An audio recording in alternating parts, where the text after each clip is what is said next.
Welcome back to SwitchedtoLinux. Today we're going to be talking a little bit about algorithms because they're starting to take over everything. It's getting to the point where people don't want to think about decisions. They want to let an algorithm make them. And when algorithms make your decisions, eventually we will all be depersoned.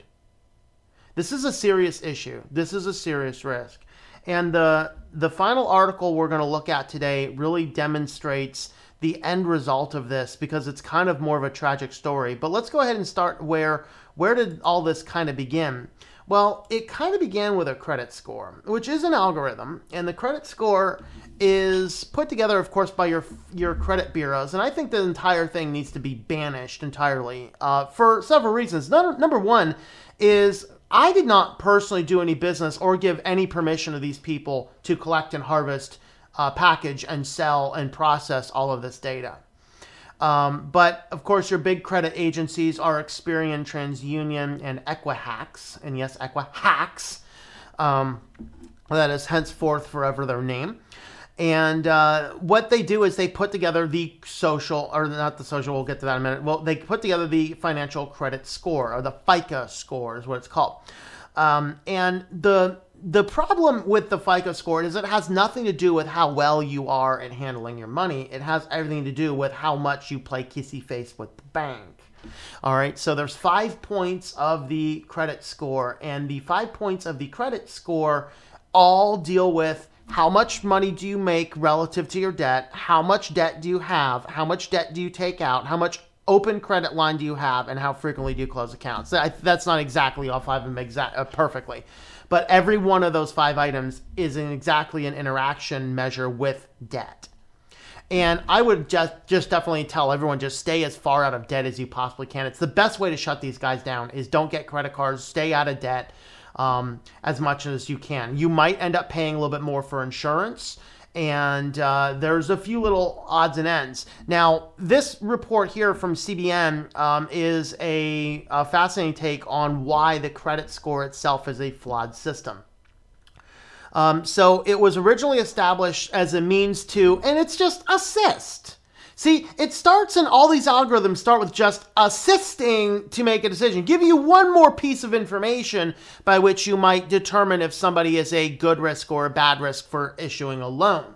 The problem is that it has ceased to be a risk. It has ceased to be one of the points of data that they use, and it has become a pass-fail. And that's where we become depersoned. That we can go into a situation and say, I need a little bit of money. I need a small amount of loan. And they look at a credit score and say, no. They don't even consider the situations. They don't consider the past. They don't consider the future. They don't consider a change in jobs. They don't consider much of anything. And this can lead to tragic ends. But this article here showed several of the issues with it. Number one, it's unnecessary. You see, you can go in and do, you can still find banks. It's rare, but if you want to get a house, you don't have to have a credit score. You just have to find a bank that has a brain and uses what's called manual underwriting, where what they're going to do is you're going to get letters from your cell phone company, from your utility company, things to indicate that, yes, you've paid all of your bills on time. You take these into there, and this builds up a reputation. Do you have the reputation for paying your bills on time? What is your income? You bring in a letter from your employer. This is the income. This is, how long. This is the fact that it's not a 10-year contract. This is the fact that he's not on probation or anything. In other words, unless this guy becomes a total weirdo and flakes out entirely, his job is pretty stable and his income is pretty stable. So we have all of these kind of factors. But why it's so unnecessary is that there are other factors to determine if somebody is well, including has somebody goofed up and learned their lesson. That's one thing that algorithms do is they always look at the failures of our past, and they fail to see that we as human beings can grow and better ourselves. And that's kind of the situation. They also don't see if maybe something bad happened to us. We had a lapse in credit due to completely unrelated or unforeseen or completely uncontrollable circumstances. And so number two, they say it's unfair. Computers don't care about these special circumstances, kind of what I'm talking about. Conflict of interest. The FICO scores, the credit scores are directly related to banks, but it's also punitive. And this one is the biggest one, in my opinion, that If you have a low credit score, it could easily cost you over $1 million over the course of your life. If you need a loan, like your car blows up, you need a loan and you got bad credit, you are going to find yourself as a subprime lender and you're going to be getting, instead of a 6% or an 8% interest, you're going to find yourself on a 12 or 15 or 25% interest. There's loan sharks out there. And that's, frankly, it shouldn't be legal, but it sort of isn't legal, but it sort of is legal. And so you have effectively no recourse. It also, if you have a low credit score, you generally pay more for car insurance. You would generally pay more for a typical loan or a credit card. It costs you money. So in other words, it becomes difficult to rebuild and get back to a positive financial. You have one bad part and you are strapped for life, because for life, it's going to cost you more to do the things that other people may very well take for granted. There's some mortgage, there's some auto loans. Expect to pay 7.2% APR if you have good credit, but 14.9% if you have bad. So you're paying twice as much interest on that card. 20% or more for interest rates on bad credit. Insurance, housing, landlords will check this. Like in the town where I live in, the credit score is one of the key factors. You can't get in without a certain credit score. And, this kind of lends itself to a place it's like, I'm just trying to get on my feet. Well, sorry, can't go here. You'll find out someplace, renting from Guido, he's going to kneecap you if you're one day late, And so the best things that I would recommend, honestly, is number one is you always need to be on target with your credit report. Every American citizen 18 and over has the right to get your credit report from each of the three agencies one time free per year. Annualcreditreport.com. You can do all three of them at the same time. That's generally what I do. Or if you're more concerned, then pull one of them every 4 months. Pull one. I don't do that because it's too much hassle. I remember to do it once a year, and that's about it.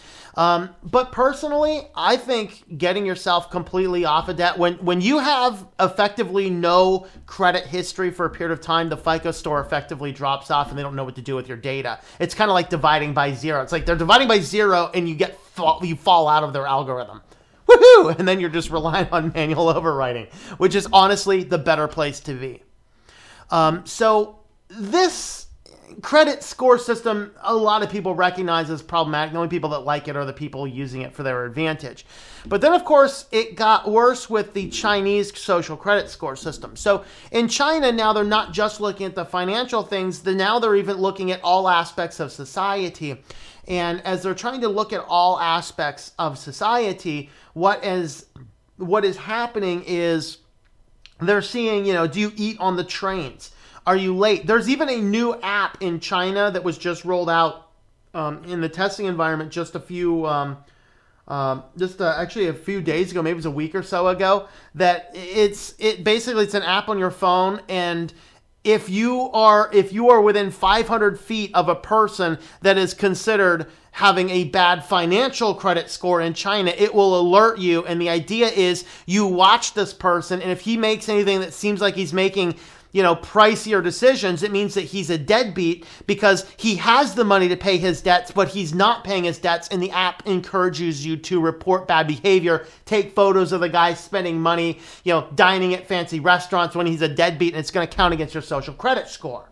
So this is a major problem because people with a low social credit score in China, you get banned or blocked from buses. You can't buy property. You can't engage in society. So it becomes this positive and this negative feedback spiral. You find yourself on that negative spiral. You are not climbing out. You are effectively depersoned in China. But the reality is this is moving everywhere. And what caught my attention was this article from The Verge, which came out yesterday, and an automated background checks are now deciding who's fit for a home. And this isn't over in China. This is right here in the United States. So basically, this is an algorithm that looks at a variety of different things, including the financial scores, the credit record, criminal records, a ton of other things, just so many things nobody really knows. And so what ended up happening is this guy ended up having an accident, and they didn't specify what his accident was, but he was ended up being hospitalized for several months.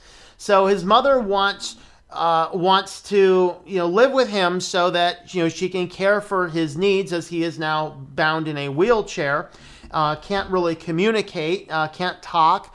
And she is, unfortunately, in a place with a lot of stairs and can't get a wheelchair in there. So she's looking for different places that don't have stairs.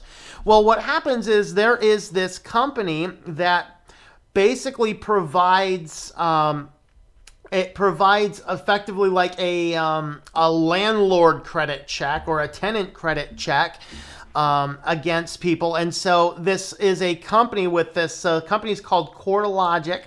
And basically, CoreLogic, and just like the credit score, they say, oh, well, this is just a tool to help you make a decision. But the fact of the matter is, once people are starting to implement this type of stuff, they go ahead and take this CoreLogic thing, and the thing says no, they just say no. They don't think about it anymore. They don't want to think, because we have dumbed down our society so much that we don't even understand basic concepts. We don't want to make basic decisions. We want a computer to spit out for us should this person rent or not.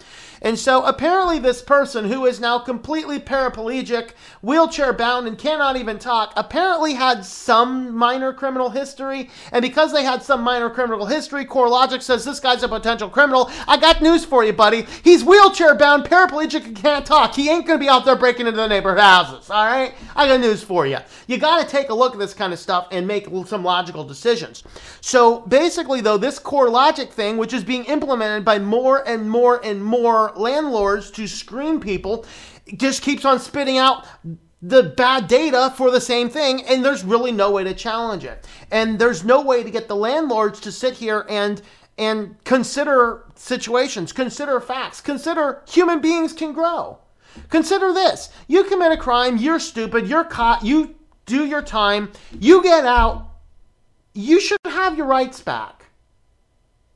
That should be, once you're done, that should be it. That should be it.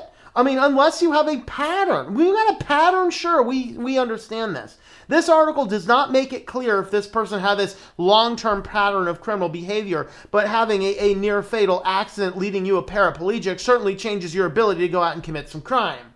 All right, this guy's going to be streaming Netflix left and right and center for the rest of his life, all right? That's the type of guy, and all he's asking for is a place without stairs that he can reside in.